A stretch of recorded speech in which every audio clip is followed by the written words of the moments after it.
We've made some great progress with Bullseye. We've created the basic user interface and we've added some code to print out the value of the slider when the user taps the Hit Me button. Now we have all of the pieces in place in order to write the core gameplay logic. But the question is, where should that code go? Our first thought might be, well, let's just stick it in Content View. After all, that's where all of the rest of our code has gone so far. And for a small, simple app like Bullseye, that might actually work out just fine. But what if your app grows and you start adding more and more features like you do for most apps that you work on? You'll find that in practice, if you put all of your code inside a single view, soon your view will become a massive mess of what we programmers like to call spaghetti code. It becomes a massive file and it's hard to find out for what you're looking for or fully understand what is going on. That makes it hard to make changes or to fix things without introducing bugs. It also becomes hard or even impossible to test. This leads me to a concept called app architecture, which is a fancy way of saying the strategy for how you organize your code. Putting all of your code into one file is one strategy, it's just not a very good one.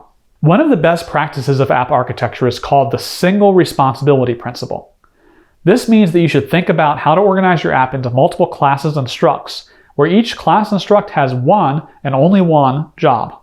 For example, you might have a struct whose job is to parse a file, and another one whose job is to authenticate the user, and a final one whose job is to perform a difficult calculation. Each class or struct takes care of a specific part of your program. In a full-blown app, you will have many different classes or structs, tens or even hundreds. We already have one struct in our app, Content View. Its job is to display the user interface for the app.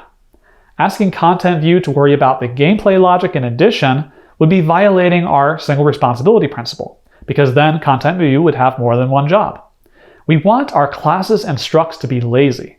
So instead, it would be better to create a new struct that handles all of the gameplay logic. We can simply call it game, for example.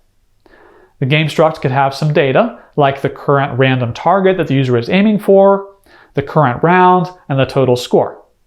The game struct could also have methods, like the one to calculate the points based on the user's guess, or a method to start a new round. As you've learned earlier in this course, Content View is an example of a view class. On the other hand, objects like game, that are responsible for your app's data, are commonly called model classes. When you're thinking about app architecture, you also need to think about how these objects are connected and how they can communicate. In this case, we want our view classes to have an instance of the game model as a property. The view classes can then communicate with the model classes whenever they need to interact with the app's data. For example, the view could ask the model for the current random target or to calculate the points for the current round. Notice that our arrow only goes one way. We don't want the view to call methods on or even know about the views. This makes the model classes more independent and therefore more reusable and more testable.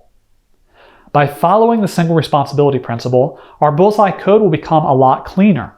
It will become easier for someone looking at our code to understand it, it will become easier to add new features and make changes, and as you'll learn in the next part of the course, it will become easier to test. The strategy we sketched out here is an example of an extremely simple app architecture. We have a view that handles the user interface, and we have a model that handles the gameplay logic. You should consider this basic level of separation into models and views as the bare minimum that you should do for any app that you work on. But notice that this is only the beginning. You can go a lot further with more advanced app architectures, such as the popular model view view model app architecture. The subject of app architecture goes quite deep. We have entire books and video courses just on app architecture. But for now, for your first app, the most important thing to remember is the number one rule we covered today, which is give each class and each struct you create a single responsibility.